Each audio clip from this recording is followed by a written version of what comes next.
अलबेले किस्सों की दास्तां के सिलसिले शुरू हुए, बनके कहानियां कहानियां।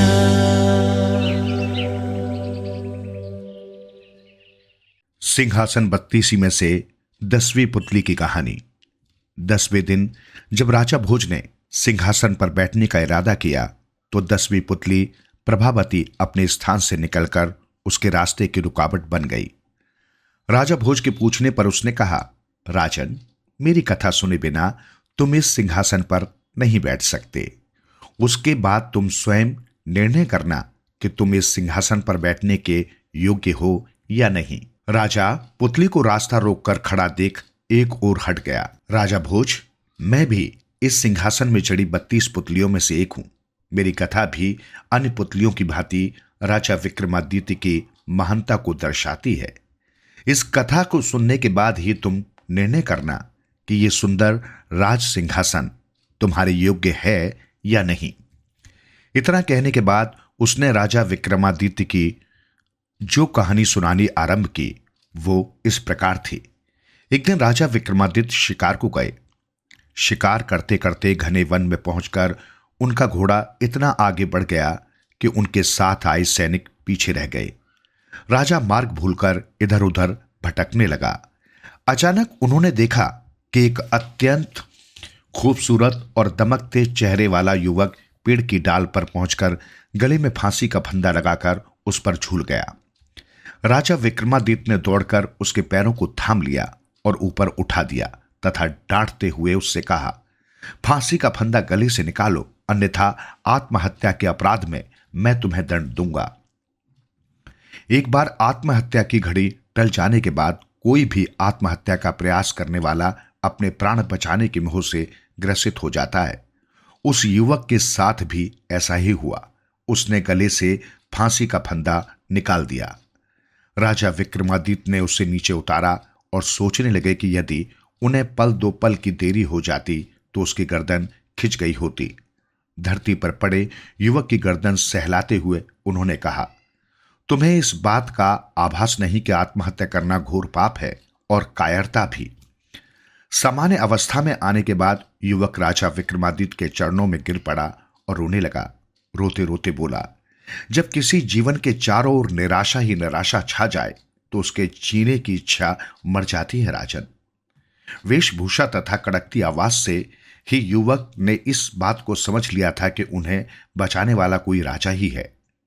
तुम युवा हो, शरीर भी बलशाली है, फिर जीवन के प्रति निराश क्यों? परिश्रम करके अपनी आजीविका कमा सकते हो। मेरी निराशा का कारण आजीविका की समस्या नहीं राजन। फिर क्या कारण है? विक्रम ने पूछा। महाराज, युवक ने डबडबाई आंखों से विक्रम की ओर देखते हुए कहा, मैं कालिंजर का निवासी हूं। मेरा नाम बसु है। कुछ समय पूर्व मैं एक जंगल से गुजर रहा था। वहां मैंने अप्सराओं को भी लजाने वाली एक अत्यंत रूपवती को देखा।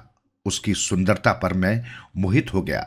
जब मैंने उस सुंदरी के पास जाकर पिंड निवेदन किया तो वह हंस पड़ी। मैंने उसके हंसने का कारण पूछा तो उस युवती ने बताया कि यही तो उसका दुर्भाग्य है कि वो न तो किसी से प्रेम कर सकती है न ही किसी से विवाह।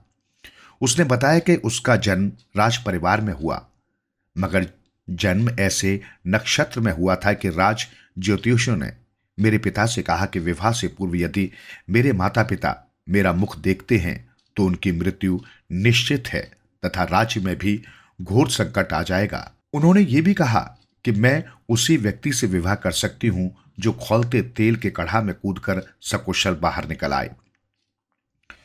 ज्योतिषियों की बात सुनकर मेरे माता पिता ने मुझे एक योगी को पालन पोषण हेतु दे दिया। योगी ने ही मुझे पाल पोस कर बड़ा किया। मेरे पालन पोषण का सारा खर्च राज की ओर से मिलता है। योगी को मेरे पिता ने मेरे विवाह की शर्त बता दी थी, अतः मेरा विवाह उसी से हो सकता है जो खौलते तेल के कढ़ा में कूदकर सकुशल बाहर आ जाएगा।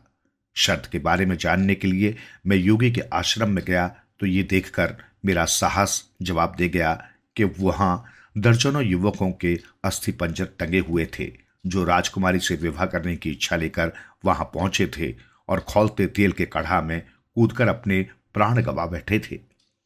मेरा साहस जवाब दे गया। मैं निराश होकर लौट गया।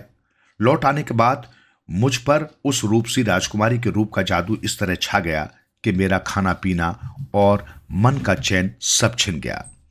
मैं खुद से लड़ते लड़ते इतना थक गया कि आज अपने प्राण अंत करने का निर्णय ले बैठा। राजकुमारी से विवाह की शर्त तो सचमुच कठिन शर्त है, विक्रमादित्य बोले। उस राजकन्या से विवाह करने की इच्छा त्याग दो वसु। मैं विक्रमादित्य हूं और तुम्हारा विवाह अपने राज्य की सुंदर से सुंदर कन्या से कराने को तैयार हूं। मैं उसे भूल नहीं सकता महाराज, वसु ने रुधिर गले से कहा। उसकी मनमोहनी छवि मेरे हृदय में फांस बनकर समा गई है। उसके वियोग में मैं बुरी तरह जल रहा हूं। अगर उससे मेरा विवाह ना हो पाया तो जीवन व्यर्थ है। आपने मुझे क्यों बचाया? मर जाने दिया होता। थोड़ी देर का कष्ट पाकर मैं इस विरह की अग्नि में हर रोज जलने से तो बच जाता। आत्महत्या पाप है, राजा विक्रमादित्य ने कहा। मैं राजा विक्रमादित्य तुम्हें वचन देता हूं कि तुम्हारा राजकुमारी से मिलन कराने का मैं पूरा पूरा प्रयास करूंगा। मैं तुम्हारे साथ उस योगी के पास चलूंगा और बात करूंगा। राजा को उस युवक पर दया आ गई। राजा विक्रमादित्य का वचन पाकर युवक का चेहरा खिल उठा। संतुष्टि के भाव उसके चेहरे पर आ गए। उसी समय राजा ने काली देवी द्वारा दिए दोनों वेतालों का स्मरण किया, जो पलक झपकते ही वहां उपस्थित हो गए। राजा ने उस युवक और स्वयं को वन में उस योगी के पास पहुंचाने की इच्छा व्यक्त की। वेतालों ने अपने शरीर का आकार बढ़ाकर राजा और वसु को गोद में उठाया और उड़ चले। जल्द ही वे उस वन में पहुंचे जहां योगी की कुटिया थी। लेकिन उस वातावरण में राजकुमारी भी रहती थी, अतएव वहां राजकुमारी की सुख सुविधाओं की सभी आवश्यक चीजें थी। राजकुमारी की कुछ सखियां थी जिनके साथ वो अटखेलियां करती रहती थी। उसके निवास की राजसी व्यवस्था थी। देखरेख के लिए नौकर चाकर थे। राजा विक्रमादित्य ने योगी से मिलकर वसु के लिए राजकुमारी की मांग की। योगी ने विक्रमादित्य का परिचय पाकर उचित आदर सत्कार किया। वासु से राजकुमारी के विवाह के उत्तर में उसने खेद भरे स्वर में कहा, आप प्राण मांगे तो मैं वो भी आपके लिए सहर्ष न्यौछावर कर दूंगा, मगर राजकुमारी मेरे पास धरोहर रूप में है। उसका विवाह तो उसी शर्त पर होगा जब कोई खौलते तेल के कढ़ा में कूदकर सकुशल बाहर निकल आएगा। और अगर कोई अन्य खौलते तेल के कढ़ा में कूदकर सकुशल बच जाए तो क्या वो राजकुमारी को किसी के लिए मांग सकता है? राजा ने प्रश्न किया। क्यों नहीं, इस तरह तो शर्त पूरी हो जाएगी। वो राजकुमारी को अपने लिए मांगे या किसी और के लिए, योगी ने कहा और फिर झिझक के साथ बोला, राजन, मुझे लगता है कि राजकुमारी के भाग्य में विवाह की रेखा है ही नहीं। भले ये किस तरह संभव है कि कोई तेल के खौलते कढ़ा में कूदे और सकुशल बच निकले। अनेक दुस्साहसी युवक राजकुमारी की सुंदरता पर मुग्ध होकर ऐसा प्रयास करके प्राण गंवा चुके हैं। इसकी चिंता आप न करें, राजा ने कहा। मैं इस युवक वसु के लिए स्वयं तेल के खौलते कढ़ा में कूदूंगा। आप राजन? योगी ने विस्मित स्वर में पूछा। हां मैं, विक्रमादित्य ने शांत स्वर में कहा। उसी समय सखियों से अटखेलियां करती राजकुमारी भागती हुई योगी की कोठी में आई। पल भर के लिए वो राजा विक्रमादित्य के सामने झिझक कर ठिठकी। राजा ने देखा और मन ही मन सोचा, ये युवती तो अप्सराओं से भी अधिक सुंदर है। इसे प्राप्त करने के लिए यदि युवकों ने प्राण की बाजी लगा दी है तो कुछ गलत नहीं किया है। राजा ने योगी से खौलते तेल के कढ़ा की व्यवस्था करने को कहा। कढ़ा तैयार होने के बाद राजा ने मां काली का स्मरण किया और माता का जयघोष करते हुए खौलते कढ़ा में कूद गए। कुछ क्षण के बाद उनका भी वही हर्ष हुआ जो अन्य युवकों का हो चुका था। खौलते कढ़ा में गिरते ही उनका शरीर भुन गया और उन्होंने दम तोड़ दिया। कूदते समय राजा ने मां काली का जयघोष किया था, इसलिए मां काली ने अपने भक्त पर विशेष अनुकंपा करते हुए तुरंत अपने दोनों वेतालों को आदेश दिया कि राजा विक्रमादित्य उनका भक्त है। उसने परोपकार में अपने प्राण गंवाए हैं, उसके जीवन की रक्षा की जाए। इस आदेश को पाते ही दोनों वेताल वहां पहुंचे और राजा के मुख में अमृत की बूंदें टपकाई। अमृत के प्रभाव से राजा विक्रमादित्य पुनः जीवित होकर उठ बैठे। वे पूरी तरह से न केवल सकुशल बल्कि स्वस्थ भी थे। उन्हें इस तरह से उठकर बैठते देखकर वहां उपस्थित सभी लोगों के मुंह विस्मय से खुले रह गए। राजा विक्रमादित्य ने योगी के सम्मुख जाकर कहा, आपकी शर्त के अनुसार अब मैं राजकन्या को पाने का अधिकारी बन गया हूं। हाँ हाँ अवश्य, योगी ने कहा। उसी समय राजकुमारी के पिता को सूचना भेजी गई। राजा पूरी सज धज के साथ आए और विक्रमादित्य से आकर मिले तथा अपनी प्रसन्नता व्यक्त की। राजकुमारी का विवाह वसु के साथ हो गया। राजा ने कन्या के साथ साथ आधा राजपाट भी वसु को दे दिया। वसु जो स्वयं भी एक राजकुमार था, उसके राज्य में विद्रोह हो जाने के कारण उसके माता पिता मारे गए थे। कुछ षड्यंत्रकारियों ने षड्यंत्र रचकर राजपाट छीन लिया था।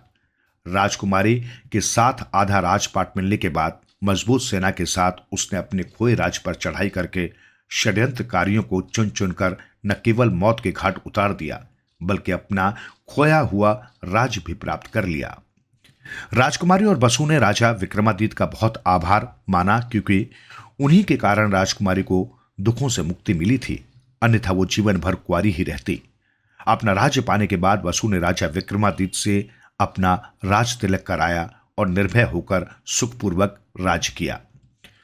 पुतली इस कथा को सुनाकर राजा भोज से बोली, सुना तुमने राजा भोज, किस प्रकार अपने प्राणों की बाजी लगाकर राजा विक्रमादित्य ने उस राजकन्या को प्राप्त किया। यदि वे चाहते तो स्वयं उससे विवाह कर सकते थे, मगर उन्होंने वसु को जो वचन दिया था उसे पूरा किया। क्या कभी तुमने भी ऐसा त्याग किया है? यदि किया है तो जाओ और विराजमान हो जाओ इस सिंहासन पर, अन्यथा लौट जाओ। कुछ क्षण असमंजस में पड़े रहने के बाद उस समय सिंहासन पर बैठने का विचार त्याग कर राजा भोज अपने महल को लौट गए। हालांकि उस दिन भी निराशा उनके हाथ लगी, मगर उन्होंने हिम्मत नहीं हारी थी। 11वें दिन पुनः राजा भोज सिंहासन के निकट पहुंचे तो उनके सिंहासन पर बैठने की इच्छा को जानकर 11वीं पुतली सामने आ गई और उनका रास्ता रोककर खड़ी हो गई।